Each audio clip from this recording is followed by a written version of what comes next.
आज कुछ पुरानी किताबों में उन कमीनों की तस्वीर मिल गई और पल भर में वो सारी यादें ताजा हो गई। कॉलेज के वो दिन, वो भी क्या दिन थे। ना जाने हमें भी क्यों ऐसे ही कमीने पसंद आते थे जिन्हें देखकर घर वाले बोलते थे कि आइंदा अगर इसके साथ दिखाई दिया तो टांगे तोड़ देंगे। साला ऐसा एक दिन भी नहीं जाता था जब ये कमीने कोई खुराफत ना खड़ी कर दे। एक लड़की को देखते तो साले सबके सब इश्क में डूब जाते थे। हर एक को शिद्दत वाला प्यार जो होता था, और ऐसा शिद्दत वाला प्यार हर मोड़ पर होता था, क्योंकि मोड़ बदलते ही सालों का दिल किसी और के लिए धड़कता था। इन हरामियों से मिलने से पहले सुना था कि ऊपर वाला ही जोड़ियां बनाता है, पर मेरे ये कमीने दोस्त भी साला कुछ कम नहीं थे। साले जैसे ऊपर वाले के यहां पर इंटर्नशिप करते थे, क्योंकि नीचे ये खुद ही जोड़ियां बनाते थे।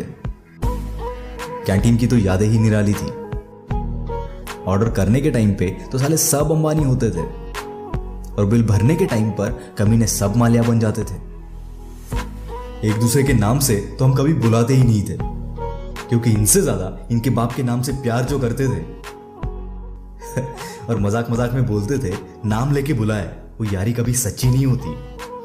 नाम लेके बुलाए वो यारी कभी सच्ची नहीं होती, और गाली देके बेइज्जती करके बुलाने वाले दोस्त की मोहब्बत कभी कच्ची नहीं होती। हम जैसे लास्ट बेंचर्स की तो बात ही निराली थी। हमारी तो जैसे हर रोज दिवाली थी। हम क्लास में कम और कॉरिडोर में ज्यादा थे, और क्लास में होते तो अजीबोगरीब आवाजें निकालते थे। अगर कोई लड़की पसंद आए और गलती से इन सालों को पता चल जाए तो ये कमीने उसके सामने जाके जोर जोर से हमारे नाम की माला जपते थे।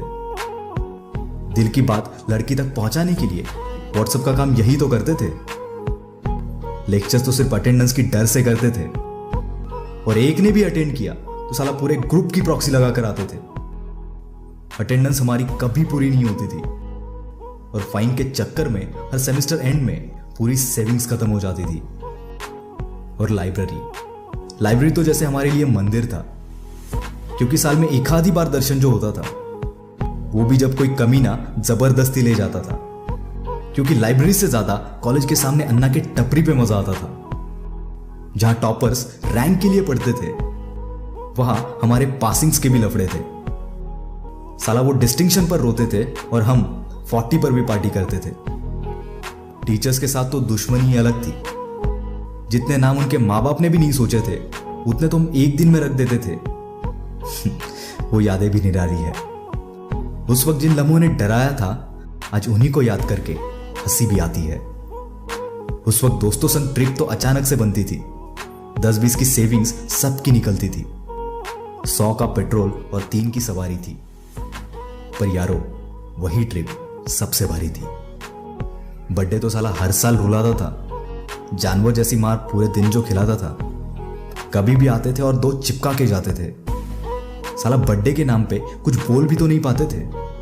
साला उस वक्त पैसा नहीं था, पर दोस्तों की मौजूदगी ने कभी उसकी कमी महसूस नहीं होने दी। ऐसे ही वक्त बीता और हम बड़े हो गए। सब लोग करियर की दौड़ में सीरियस हो गए। कुछ बिजनेस में जम गए तो कुछ जॉब के लिए दूसरी जगह शिफ्ट हो गए।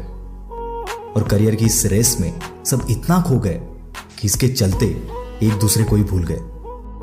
नंबर्स तो सबके पास थे, पर साला वो कभी डायल ही नहीं हुए। कभी जिनसे बात किए बगैर एक दिन नहीं निकलता था।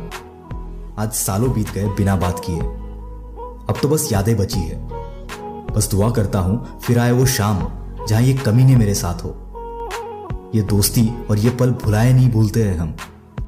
जब भी याद करता हूं उन कमीनों को, मुस्कान होती है मेरे चेहरे पे, लेकिन आंखें होती है मेरी नम। दोस्तों, वीडियो देखने के बाद जिन भी दोस्तों की याद आई हो सबके साथ शेयर कर देना, और वीडियो अच्छा लगा तो ही वीडियो को लाइक करके चैनल को सब्सक्राइब कर देना। मैं हूं आपका दोस्त द विल पावर स्टार। मिलते हैं अगले वीडियो में। Bye bye.